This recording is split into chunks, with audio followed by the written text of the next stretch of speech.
alegria de ter conosco o professor Alexandre Lira, que vai nos dar essa palestra sobre as previsões de Einstein e os resultados nesses últimos tempos, que está muito na mídia e nós estamos acompanhando com apreensão e alegria. Mais ou menos como está o HCTE. Apreensão e alegria. Alexandre. Porque vai ter consequências interessantes. Para a ciência no Brasil, né? É uma situação muito crítica que a gente está vivendo, mas eu acho que tem algumas coisas aí que são notícias boas que colocam o governo em xeque, porque um país que está produzindo coisa desse nível tem que... Então, professor Alexandre, uma palavra. Será que não tem como apagar essa luz aqui não? Está muito... Sim. Tem. Só essa daqui primeiro. Ah, melhorou. Então, prazer em recebê-los aí nessa palestra. Alguns eu não conheço, Carlos, a galera conhecida aí, a Flávia, prazer em rever a Flávia depois de tantos anos no Valongo, vê-la aqui de novo. E alguns que eu... Cadê a Ju? Ela entra e sai sempre. Ela está muito... A função de onda dela é falha. Aí,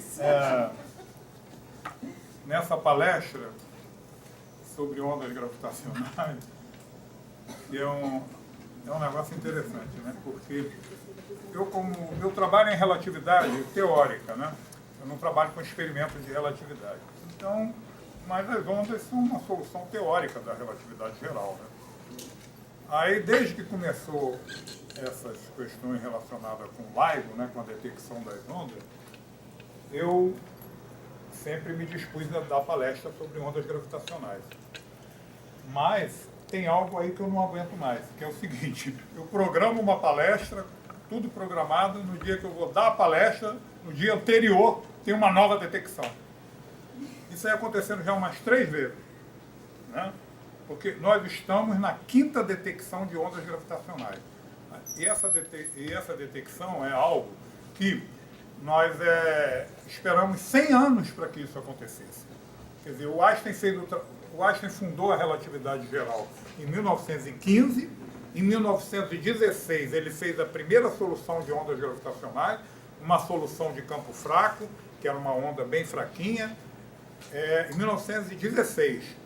Então, a primeira onda foi detectada em 2015, mas por uma coisa de rigor, ela só foi divulgada em 2016. Mas, de certa maneira, não foi só o rigor. A gente vê hoje em dia, né, que também foi para completar os 100 anos da primeira solução teórica, né? Aí o Einstein fez a primeira solução teórica de ondas gravitacionais em 1916, porém, por causa de uma linha, essa solução tinha um erro.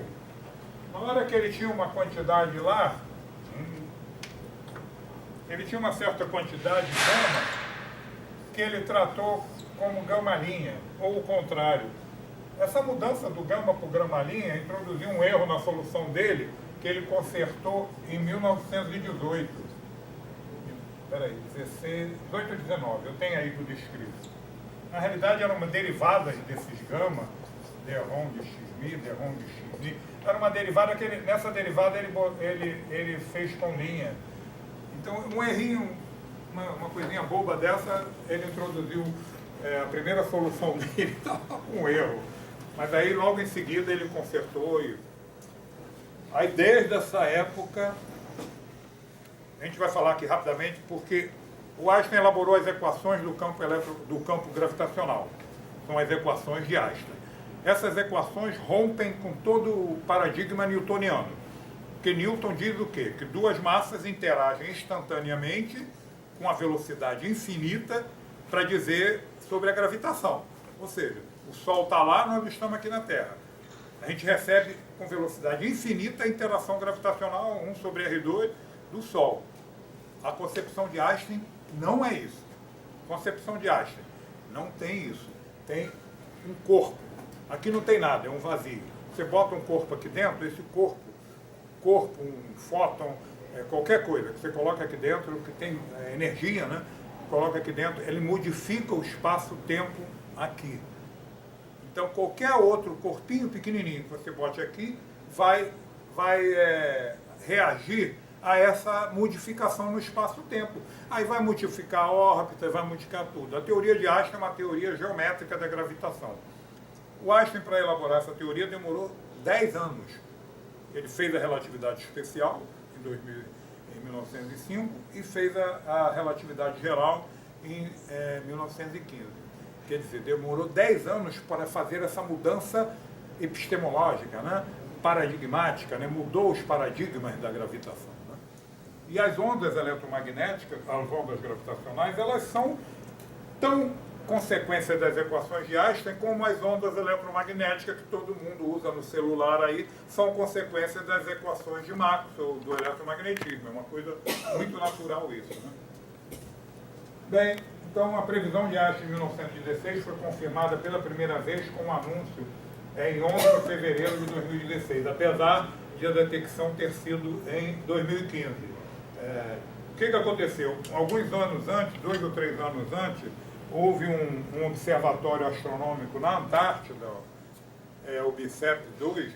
Esse observatório, ele divulgou uma notícia que havia detectado as ondas gravitacionais, havia detectado a inflação cósmica, que faz parte da cosmologia, havia detectado tudo isso. Então todo mundo, aquele impacto. Né? Eu mesmo não estou falando isso por nenhuma razão, não é que eu realmente não acreditei.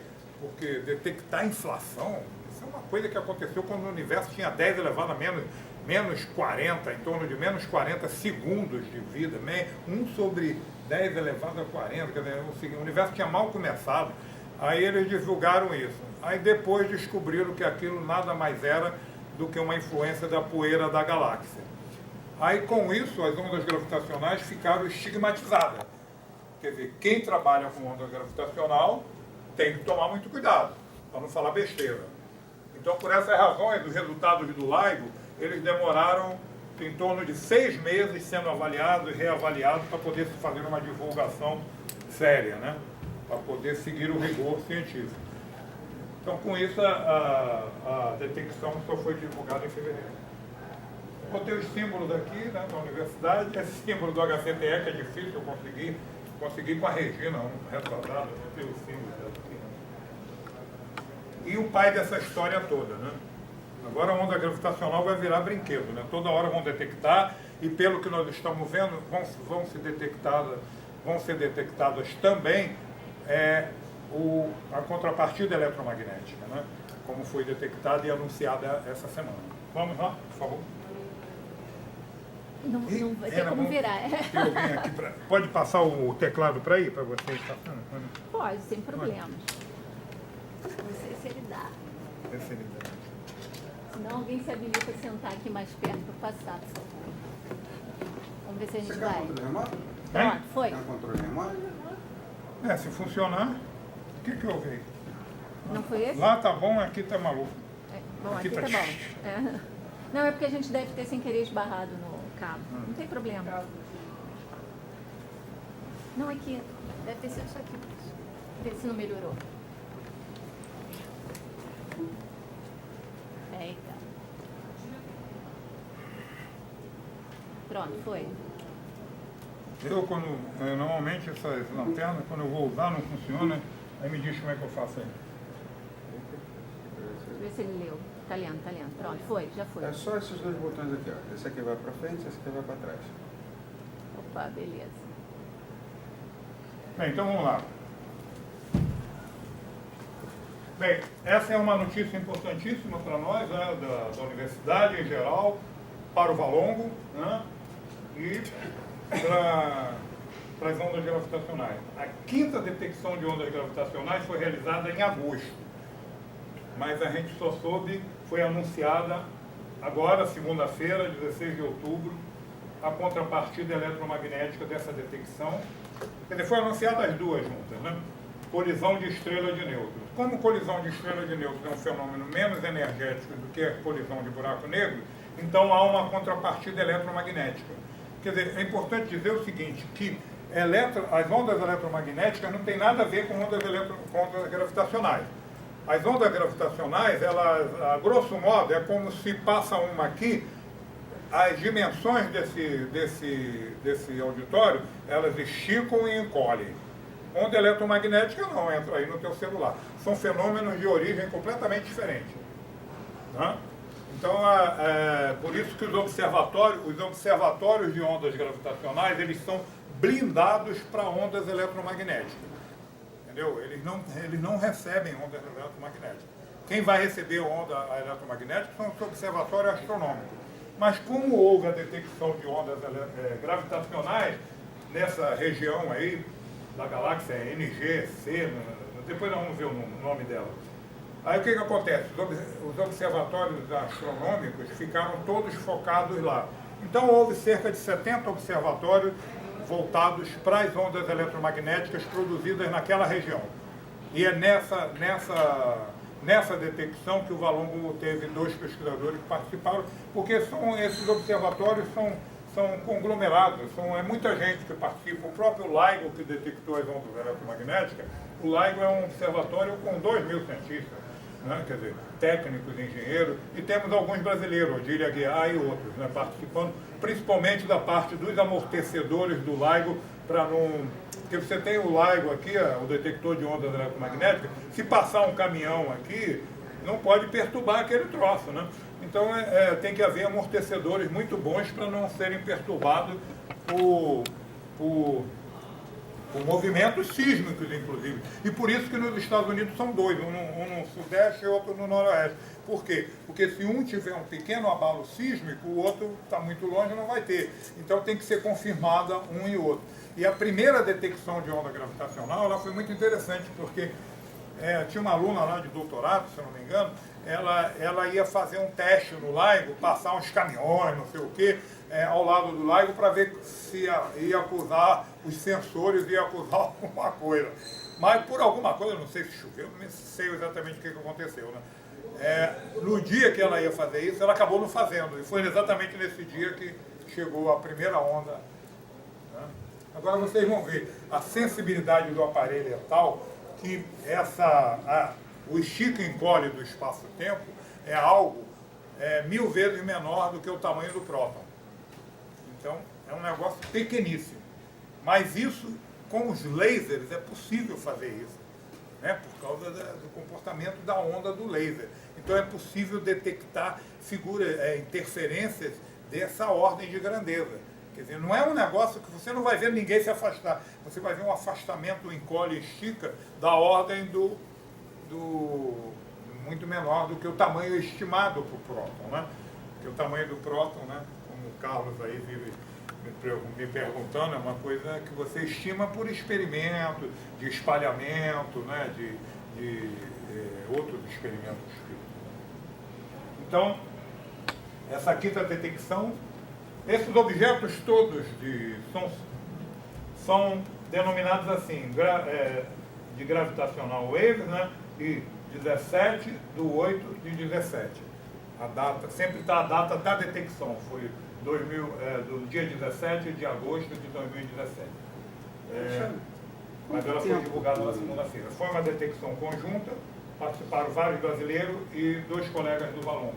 Quer dizer, aqui não tem ninguém do Valongo, né? O Rumsen não está aí. Foi a Denise e o Thiago, né?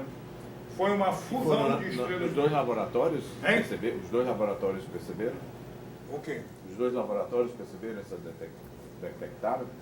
Laboratório quais? Esse que você disse que está no sudeste. Foram os 2 LIGOs americanos e mais o Virgo da Itália. Porque toda vez que tem uma detecção de onda, que um laboratório detecta, outro detecta e outro detecta, com isso você diminui muito a região do universo, né, da onde eles partiram. Porque se for só um laboratório, o leque é muito grande. Então, pelo menos, a primeira onda sempre foram os 2 americanos, né? Mas com o Virgo na Itália, então houve um processo de triangulação que diminuiu muito. Então, com isso, vai diminuindo e brevemente vai ter na Índia, vai ter na Alemanha, vai ter no Japão. Depois eu vou falar disso. Tá? Vários observatórios é muito melhor. E fusão de 2 estrelas de nêutron é algo chamado kilonova. Quilo por causa do K. 10 ao cubo.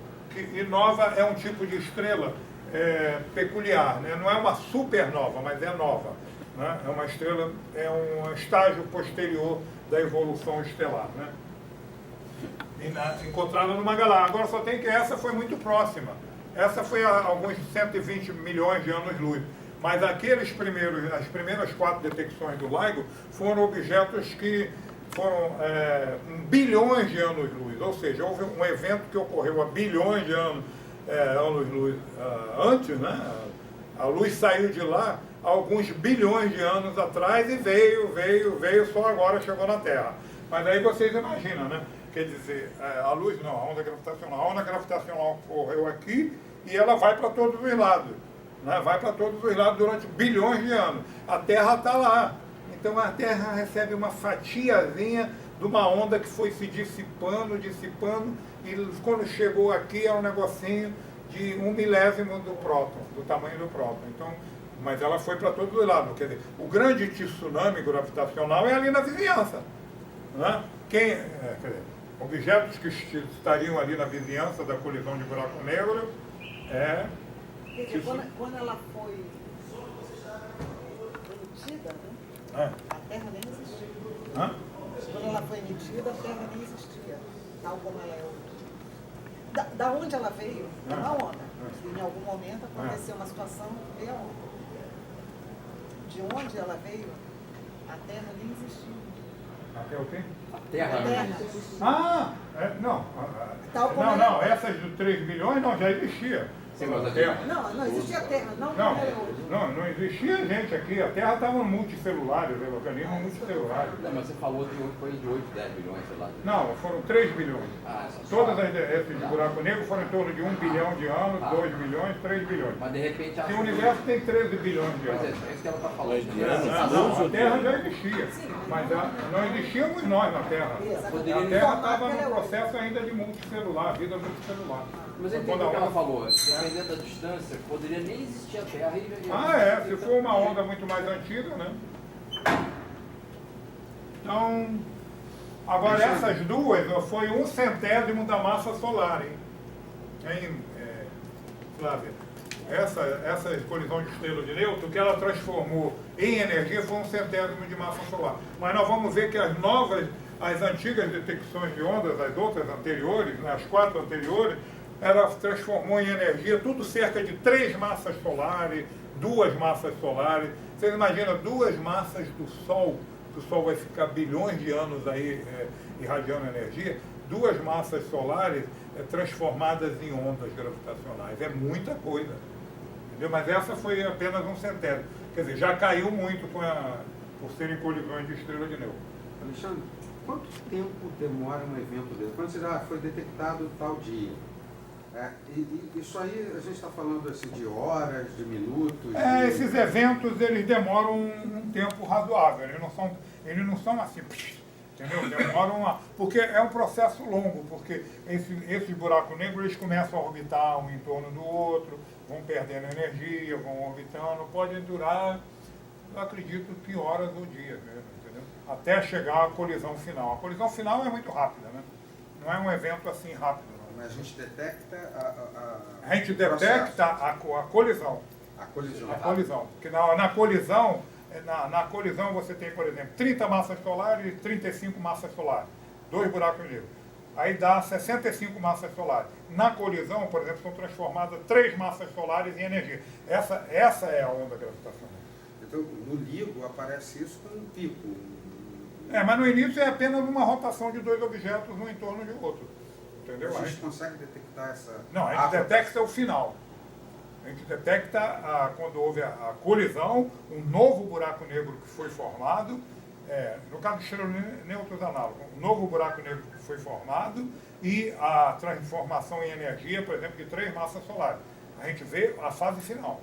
Mas o que ele perguntou, traduzindo, é que a detecção, o fenômeno detectado é muito rápido. É rápido. Muito rápido. É um milissegundo, porque passa num detector e vai logo para o outro, com frações de segundo.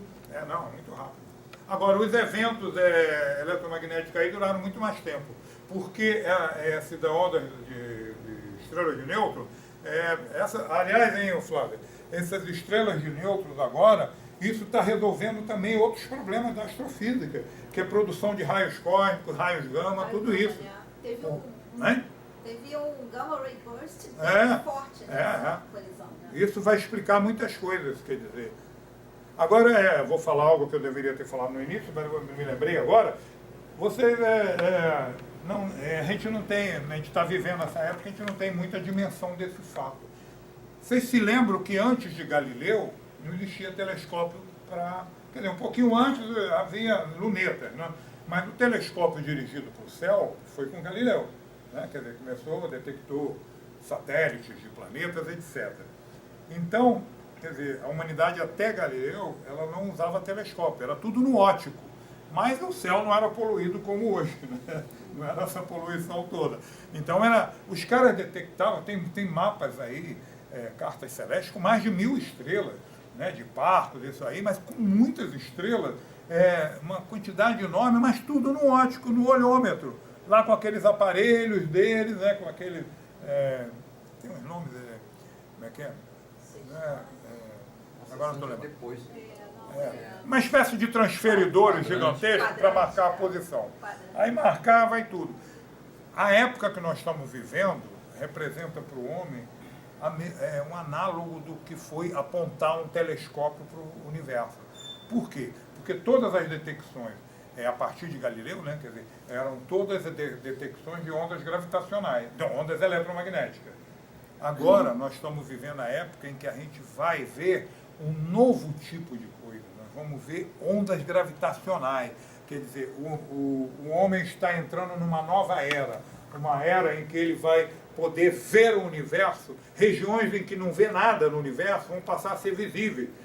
Porque o buraco negro você não vê nada. Ali não tem, quer dizer, uma região onde tem um buraco negro é uma região invisível, não tem nada. Não? Quer dizer, você tem várias estrelas aqui, vários objetos, e aqui não tem nada, aqui é negro. Por isso ele é buraco negro, ele não emite. Quer dizer, claro, na vizinhança do buraco negro, né, você vê coisas, porque as partículas que caem no buraco negro são cargas aceleradas, e essas cargas aceleradas, elas não emitem radiação. Mas você vê a vizinhança do buraco negro, mas aqui não emite nada. Aqui é negro, por isso é buraco negro. Então, com essas colisões de buraco negro, né, um orbitando em torno do outro, a gente vai passar a ver muitas regiões que são negras do universo. Então, as ondas gravitacionais foi uma conquista estupenda para a humanidade. A humanidade passou a ver algo que ela não via antes sobre o universo. E isso começou com Einstein. Mas ainda não está vendo, não. Está só detectando o barulho, né? Não, a gente detecta a perturbação gravitacional. Sei, mas um dia vai fazer um telescópio, entre aspas, que verá a onda propriamente dita. Não, a gente vê a onda, a perturbação eletromagnética. A gente vê a interferência das ondas. Quer dizer, porque depois quando eu mostrar o LIGO, vocês vão ver como é que funciona o LIGO. Tá. Você vê a perturbação. Você manda um laser para lá, e esse laser volta e interfere com o outro que veio de cá.